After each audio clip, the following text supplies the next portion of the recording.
한국 내 인권단체가 옛 제1한인 북송 사업은 강제 실종과 노예화에 준하는 국제범죄로 유엔 등 국제기구의 조사를 통한 정의 구현이 필요하다고 촉구했습니다. 이들 단체들은 일본 정부와 국제적십자사도 북송 사업에 책임이 있는 만큼 관련 정보를 공개하고 북한의 북송 한인들의 소재 파악과 자유로운 왕래를 요청해야 한다고 밝혔습니다. 안수영 기자입니다. 북한 정권이 지난 1959년에서 1984년까지 진행한 제1한인 북송 사업은 유엔 북한인권조사위원회가 2014년 최종 보고서에서 납치와 강제 실종 등 반인도적 범죄로 분류한 대표적인 사례 중 하나입니다. 한국의 민간단체인 북한인권시민연합은 9일 서울에서 기자간담회를 열어 106쪽에 달하는 새 보고서를 공개하면서 제1한인 북송 사업은 거대한 조직적 기획을 통해 이루어진 강제 이주이자 노예 거래라고 밝혔습니다. 북송 피해자와 가족 등 19명을 인터뷰해 102건의 사례들을 포괄적으로 분석한 결과 북송 사업은 북한 당국과 일본 내 친북단체인 조총련뿐 아니라 옛 소련이 북송 선박과 해군 호위, 북한 적십자사 협상단의 제네바 체류 비용 등을 지원하며 전폭적인 지원을 했다는 겁니다.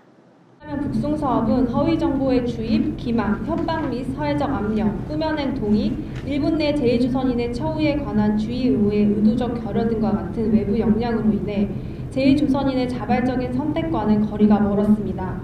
따라서 제1조선인의 북송은 강제 이주, 노예화 또는 현대적 개념의 인신매매로 해당한다고 볼 수 있습니다. 이 단체의 유한나 호산약 부국장은 북송 사업이 세상에는 인도주의적 목적으로 제1한인들의 자유의지에 따라 북한으로 간 귀환 사업으로 알려져 있지만 사실이 아니라면서 국제적십자사와 일본 정부도 책임에서 벗어날 수 없다고 지적했습니다. I want to tell you also that ICRC knew that there were problems in this whole operation. People were sending letters warning not to go and that this is a deception, and yet ICRC and others were continuing this operation for many years, for decades actually. 유엔 북한인권조사위원회는 최종 보고서에서 이렇게 북한을 지상 낙원으로 믿고 북한으로 이주한 제1한인과 가족이 25년간 93,340명이며 이 가운데는 1,831명에 달하는 일본인 아내도 포함되어 있다고 밝혔습니다.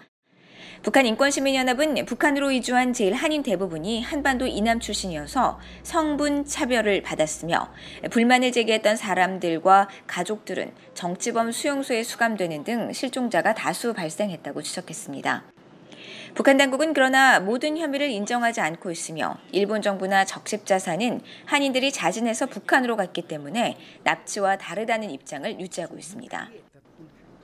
북한인권시민연합은 제1한인 북송 사업이 지금까지 피상적으로 다뤄져 온 만큼 유엔 인권 최고대표사무소와 유엔 북한인권특별보고관, 유엔 강제실종 그룹 등이 이 문제를 반인도적 범죄의 일환으로 조사에 착수해 국제 형사 사법 체계를 통해 범죄에 대한 책임을 규명해야 한다고 촉구했습니다. 또 국제적십자사는 제1한인 북송 자료에 관한 자료에 접근할 수 있도록 허용하고 일본 정부는 북송 피해자들에 대한 신상 파악 조사와 함께 북한의 북송 한인들의 자유로운 일본 왕래 등을 요청할 것을 촉구했습니다. VOA 뉴스 안소영입니다.